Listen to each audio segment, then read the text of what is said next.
이번 시간에는 조리사의 개념적 접근에 대해서 살펴보도록 하겠습니다. 첫 번째로 이제 조리사의 정의에 대해서 짚어보고 넘어가도록 하겠습니다. 현재 우리나라의 조리 관련 법규에는 조리사법 자체가 없기 때문에 조리사에 대한 법적 개념은 현실적으로는 좀 정립되어 있지 않습니다. 따라서 이제 식품위생법이나 관련 법규 등의 참고사항을 근거로 해서 살펴보는 것이 가장 근접된 내용이라고 할 수가 있겠습니다. 그래서 식품위생법 및 동시행령에는 집단급식소하고 대중음식 영업점, 그 다음에 보거를 조리하고 판매하는 식품 적객 중 허가 면적이 120제곱미터 이상인 업소 또는 출장 조리 또는 판매업 등의 경우에만 조리사를 두어야 한다고 고지되어 있습니다. 또한 조리사의 면허를 받고자 하는 자는 이제 국가기술자격법에 의해서 해당 기술 분야의 자격을 얻은 후 시도지사의 면허를 받아야 합니다. 그래서 조리기능사의 국가기술자격시험에 응시할 수 있는 한계를 규정지어 놓지 않았기 때문에 누구나 이제 조리사 시험을 응시할 수 있습니다. 그러면 이제 조리사란 국가기술 자격을 취득한 자가 식용 가능한 식품들을 선별, 검수해서 물리적 또는 이제 화학적, 기술적 방법을 통해서 새로운 형태의 식품으로 만드는 일에 종사하는 사람이라고 할 수가 있겠습니다. 그래서 일단 법적 규정에 의한 개념을 정립되어 있지 않다는 점에서 대중적으로 조리사의 개념을 사용한다는 것은 타당성이 없다고 말할 수 있겠습니다. 그러나 이제 우리나라의 외식산업 규모와 호텔 산업의 방대한 경제적 위치를 감안으로 볼 때 조리사법 자체가 법 제정이 시대적으로 절실히 필요한 사안으로 여겨집니다. 그래야만 100만 이상이 추정되는 조리사들의 권익과 업무의 일관성을 보장할 수가 있다고 할 수 있습니다. 인근 일본의 경우는 도지사의 면허를 받은 자로서 조리 업무에 종사할 수 있는 사람이다 라고 하는 정의와 우리나라의 경우를 비교하여 보면 거의 비슷한 점을 발견할 수가 있습니다. 그래서 앞서 조리사란 국가기술 자격을 취득한 자가 식용 가능한 식품 군별을 선별, 검수해서 물리적, 다음에 화학적, 다음에 기술적 방법을 통하여 새로운 형태의 식품을 만드는 일에 종사하는 사람이라고 할 수 있겠습니다. 현재 우리나라의 조리 관련 법규에는 조리사법 자체가 없기 때문에 조리사라는 법적인 개념 정립은 현실적으로 되어 있지 않다. 그러나 이제 단지 식품위생법이나 관련 법규 등의 참고사항을 근거로 해서 살펴보는 것이 가장 현실적이다. 일본은 이제 조리사를 도지사의 면허를 받은 자로서 조리 업무에 종사할 수 있는 사람이라고 정했는데 이 점은 이제 우리나라와 비교하면 좀 비슷한 점을 발견할 수 있다고 할 수가 있겠습니다.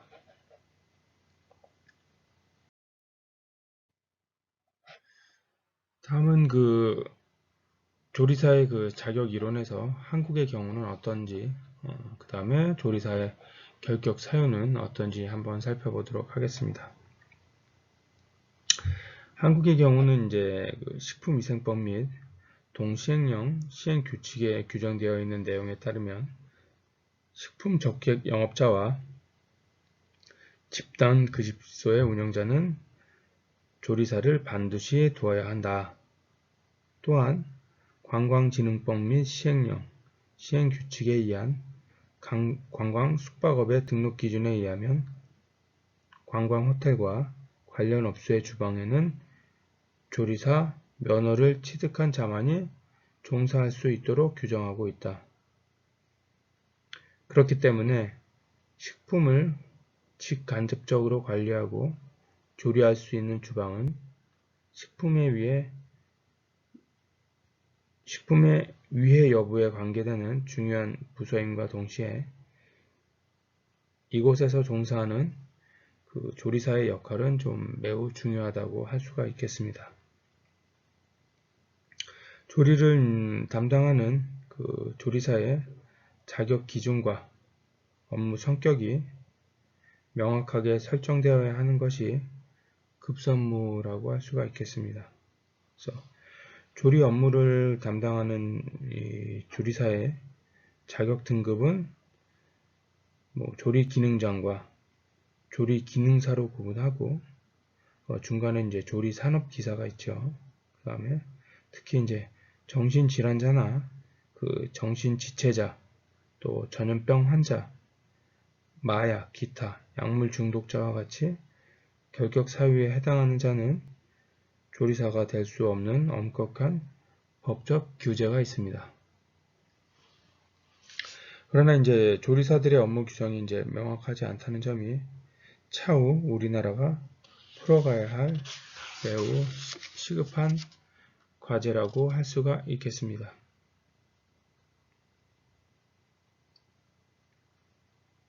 그래서 이제 조리사로서의 이제 결격 사유는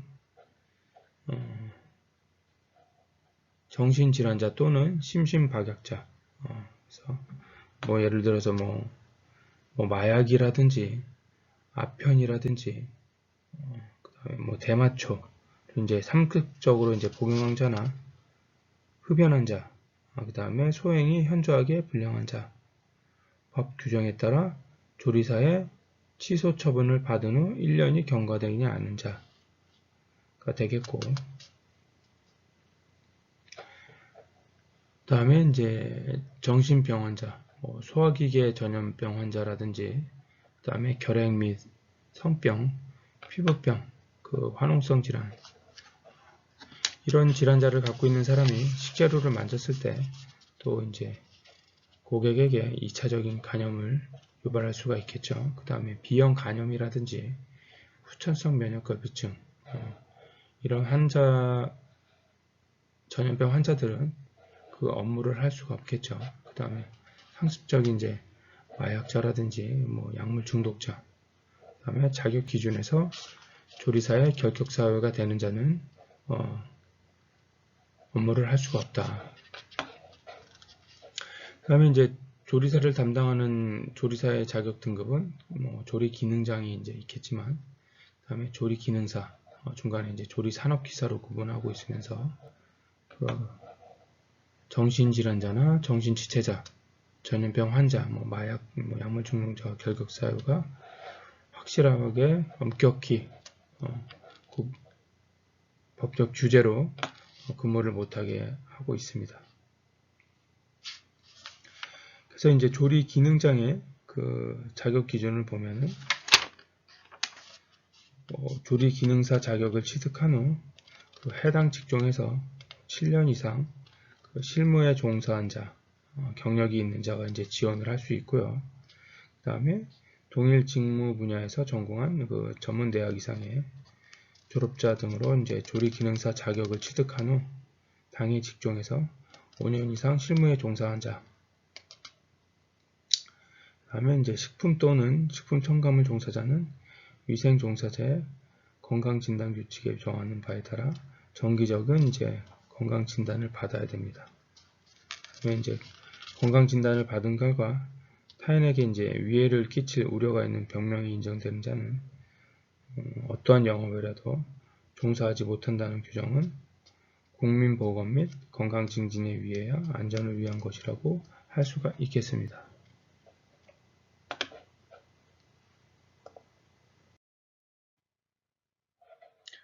그래서 이제 조리 기능장은 이제 조리장 자격 기준은 앞서 얘기했듯이 조리 기능사 자격을 취득한 후 해당 직종에서 7년 이상 그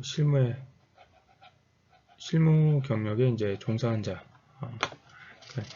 7년 이상을 해도 일반 업종보다는 경력증을 좀 인정할 수 있는 그런 업종이 좀 유리할 수가 있겠죠. 그다음에 동일 직종 분야를 전공한 전문대학 이상 졸업자 등으로 조리 기능사 자격증을 취득한 후 당해 직종에서 5년 이상 실무에 종사한 자. 그래서 앞서 얘기했듯이 그 경력 증명서를 이제 이 시험을 우리가 취득하려면은 나중에 제출을 해야 돼요. 인정할 수 있는. 그래서 좀 규모가 있거나 아니면 호텔이나 아니면은 단체급식이나 아니면은 좀 규모가 있는 곳에서 근무를 하는 것이 좀 유리하다고 할 수가 있겠습니다. 그래서 그 맨 처음에 이제 조리 기능사, 조리 기능사도 이제 여러 종류가 나눠지겠죠. 뭐 한식 조리 기능사, 뭐 중식 조리 기능사, 뭐 일식 조리 기능사, 양식 조리 기능사, 그 다음에 보거 조리 기능사 이런 식으로 나눠지겠죠. 조리 그 위에가 이제 조리 산업기사, 여기도 이제 마찬가지로 한식, 중식, 양식, 뭐 일식, 그 다음에 보거, 뭐 그런 식으로 나눠지겠죠. 그 다음에 조리기사, 조리기사라고 하는데 조리기사는 아직까지는 없고요. 바로 이제 조리 기능장이 있습니다. 그래서 조리 기능장도 뭐 한식, 뭐 일식, 그 다음에 양식, 그 다음에 보거 이렇게 나눠지고요. 그 다음에 그 조리 기능장을 이제 취득하려면 한식이 이제 기본 베이스로 다 깔려 있습니다. 그래서 한식도 하고, 그 다음에 중식이면 중식도 하고, 일식이면 일식도 하고, 그런 식으로 좀 세분화되어 있습니다. 그래서 그 다음에가 이제 조리 명장. 이제 조리 명장은 그 국가에서 인정하는 이제 명장이기 때문에 그에 준하는 좀 대우를 해주는 걸로 알고 있습니다.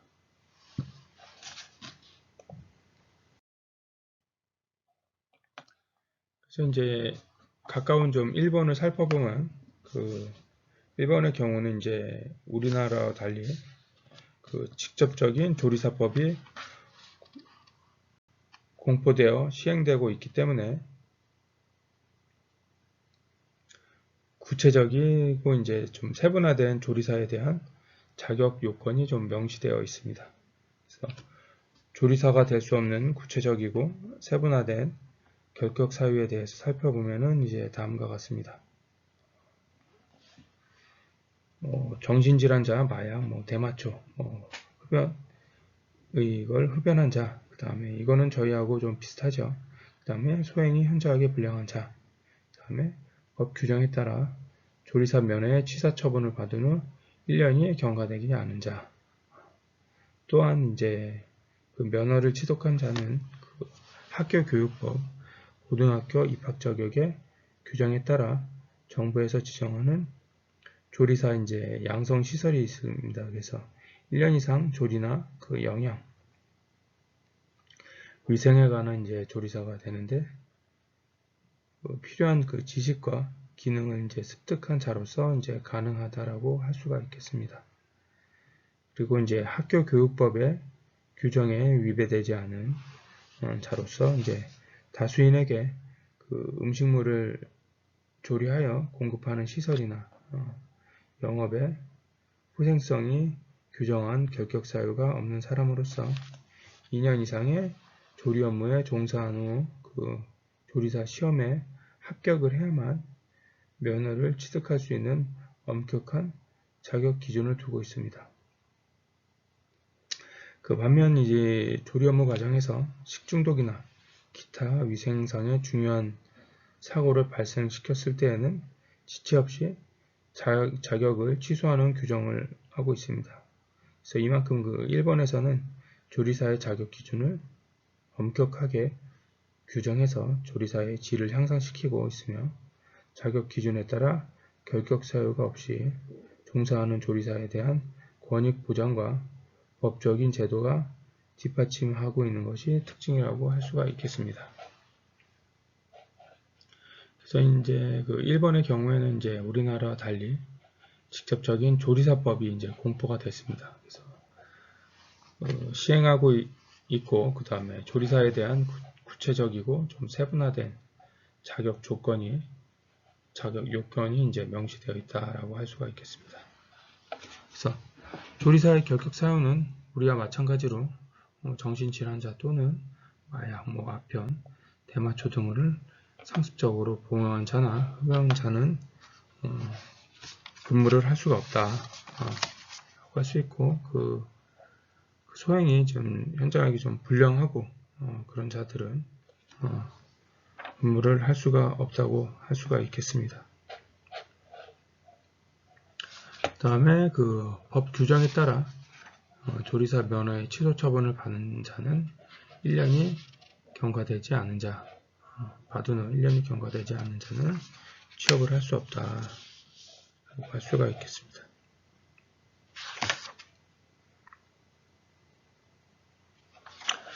그래서 그 조리사의 이제 결격 사유를 살펴봤고요. 다음에 이제 전 시간에 했던 사항을 한 번 더 좀 짚고 넘어가도록 하겠습니다. 그래서 조리사가 있으면은 조리사가 근무할 수 있는 그 주방에 대해서, 그 다음에 메인 주방이라든지 분리한 주방이라든지 주방 규모에 따른 분류에 대해서 한번 좀 살펴보도록 하겠습니다.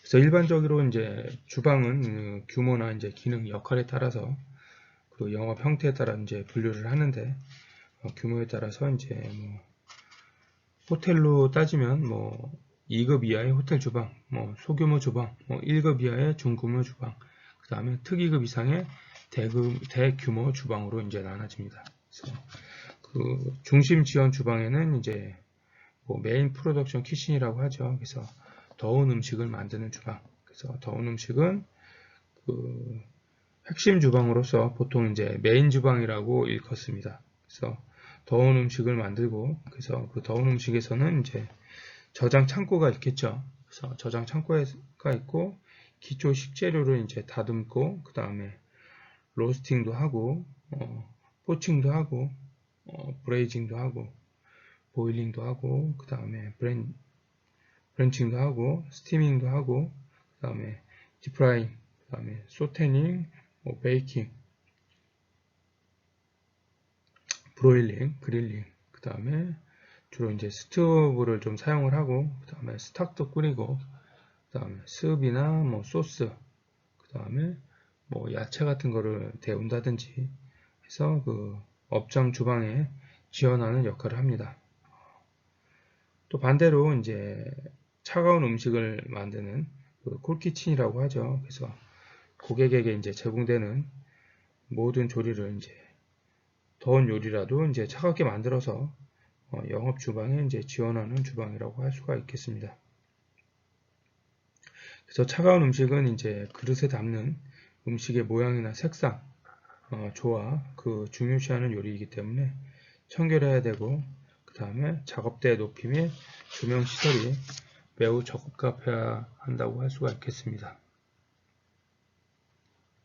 그래서 지원 메인 주방에서도 이제 차가운 음식을 담당하는 주방은 과일, 그 다음에 채소, 어류 및 육류, 가금류, 식재료를 다양하게 이용해서 업장별 주방에 제공하는 부서라고 할 수가 있겠습니다. 그래서 이제 콜 에피타이저라든지, 그 다음에 콜 소스, 그 다음에 콜 숲, 그 다음에 샐러드, 그 다음에 안티페스토, 테린, 파테, 갈라틴 등을 만들어 각 업장별로 공급을 하고 있습니다. 그 다음에 이제 그 부처 주방이라고 하면, 부처 주방은 이제 각 업장별 주방에 필요한 그 어패류, 그 다음에 육류, 가금류, 그 주문한 그 방법에 따라 부위와 모양, 크기, 형태, 양을 조절해서 그 각 업장으로 제공을 하고 있습니다. 그다음에 햄이나 육류를 이용해서 햄이나 소 가공품도 만들어서 업장에 제공을 하고 있습니다. 그 다음에 이제 제과 주방, 패스츄리나 베이커리라고 하는데, 제과 제빵 주방은 그 지원 주방으로서 대부분 좀 독립된 그 시설이나 규모, 기능을 갖추고 있습니다. 그래서 업장에서 이제 필요로 하는 디저트를 만들어서 그 다음에 제공하고, 그 다음에 제과 제빵 주방은 이제 메인 주방에 이제 소속되기도 합니다. 그래서 연회 행사나 그 업장에 필요한 주문한 이제 빵이나 케이크, 그 다음에 초콜릿, 쿠키, 파이, 뿌디푸아 등 그 디저트를 만들어서 배분하는 역할을 하는 주방이라고 할 수가 있겠습니다. 그 다음에 이제 영업 주방은 그 커피숍 주방이 있고요. 그 다음에 방켓 주방, 그 다음에 각 업장별 주방이 있겠습니다. 그래서 커피숍 주방은 그 지원 주방에서 만들어진 음식을 이제 제공받아 고객의 주문에 따라서 완성해서 제공하는 역할을 한다고 할 수가 있겠습니다. 그래서 커피숍 주방은 이제 대개 이제 커피나 차 또는 주스, 그 다음에 간단한 스낵류를 이제 제공하는 경우가 많고, 그 다음에 간단한 블랙버스트나 그런 걸 제공하는 경우나 조리 시설을 조금은 갖추고 있다고 말할 수가 있겠습니다. 그 다음에 연회 주방, 연회 주방은 주로 그 지원 주방과 각 업장별 주방의 지원을 받아 그 연회 행사의 내용에 맞게 음식을 제공하는 주방이라고 할 수가 있겠습니다. 그래서 호텔 운영에 따라서 독립 형태의 주방으로 좀 형성되어 있고, 그 다음에 그 연회 주방 같은 경우에는 고객의 주문에 따라서 그 지원 주방과 함께 좀 사용하기도 합니다. 그래서 연회 주방은 이제 자체 주방에서 이제 더운 음식이라든지, 그다음에 차가운 음식, 디저트, 제과 제빵 지원을 받아서 그 행사를 준비하는 형태로 운영되고 있습니다. 그 다음에 이제 각 업장별 주방이 있는데, 여기에는 이제 일식당이라든지, 한식당, 그 다음에 중식당, 프랑스 식당, 이태리 식당, 바, 그런 중에 주방이 있겠습니다. 그 다음에 이제 한번 짚고 넘어갈게. 그 주방의 직무별 그 업무 내용에 대해서 이제 살짝 살펴보도록 하겠습니다. 그래서 이제 키친 셰프, 이그젝티브 셰프는 이제 그 주방의 운영이라든지 관리를 하고, 그 다음에 연회 주방, 그 다음에 식자재 관리, 그 다음에 인적 관리 및 교육, 우리 신입 직원이 들어오면 교육도 해야겠죠. 그래서 교육 등을 담당하고, 또 신메뉴도 개발하고, 그 다음에 수시 업무나 기타 업무를 수행하고 있습니다.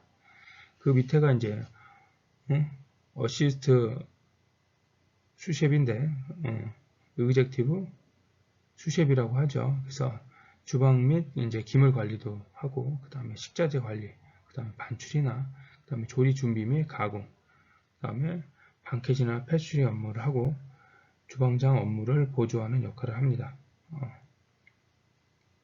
그 다음에 이제 각 섹션별로 업장별 셰프가 있고, 그 다음에 더운 음식을 담당하는 셰프가 있고, 그 다음에 찬 음식을 담당하는 셰프, 그 다음에 부처를 담당하는 셰프, 이런 식으로 나누어집니다. 그래서 더운 음식을 담당하는 셰프는 이제 기본 소스나 를 가공하고, 기본 습, 그 다음에 조리 준비 가공, 그 다음에 더운 채소 가공, 그 다음에 불출하고 기타 업무를 수행하고 있습니다. 그 다음에 찬 요리를 담당하는 그 키친 셰프는 각종 소세지류라든지 테린, 오드블 가공, 그 다음에 콜소스 가공, 그 다음에 데코레이션 할 수 있는 그런 야채라든지 그런 거를 세척하고 가공하고 그런 업무를 하고 있습니다. 그 다음에 부처, 키친, 그 다음에 식자재 이제 검수하고, 그 다음에 냉장 등을 관리하고, 그 다음에 육류, 그 생선, 그 다음에 가공 및 유출, 계절 식품이나 가공 보안 등을 하고 있습니다. 그 다음에 이제 더운 음식, 찬 음식 따라서 어시스트 쿡들이 있습니다. 그래서 보통 보면 이제 꼬미 A, 꼬미 B라고 하는 경우도 있고, 꼬미 1, 꼬미 2 뭐 이런 식으로 하는 경우도 있습니다. 그래서 업무 보조도 하고 그 식재료를 수령하고 그다음에 조리 기구 및 세척 및 주방 청결, 다음에 정리정돈, 이거는 어느 부서든 다 동일한 업무라고 할 수가 있겠습니다. 그래서 이제 보통 호텔 그 주방 조직의 대부분 살펴보면 의젝티브 셰프, 그 다음에 의젝티브 슈셰프, 그 다음에 수셰프, 그 다음에 셰프티파티, 데미 셰프티파티, 퍼스트 쿡, 세컨드 쿡, 서드 쿡, 그 다음에 쿡 헬퍼 뭐 이런 식으로 좀 나누어진다라고 할 수 있겠습니다. 이번 시간은 여기까지 살펴보도록 하겠습니다.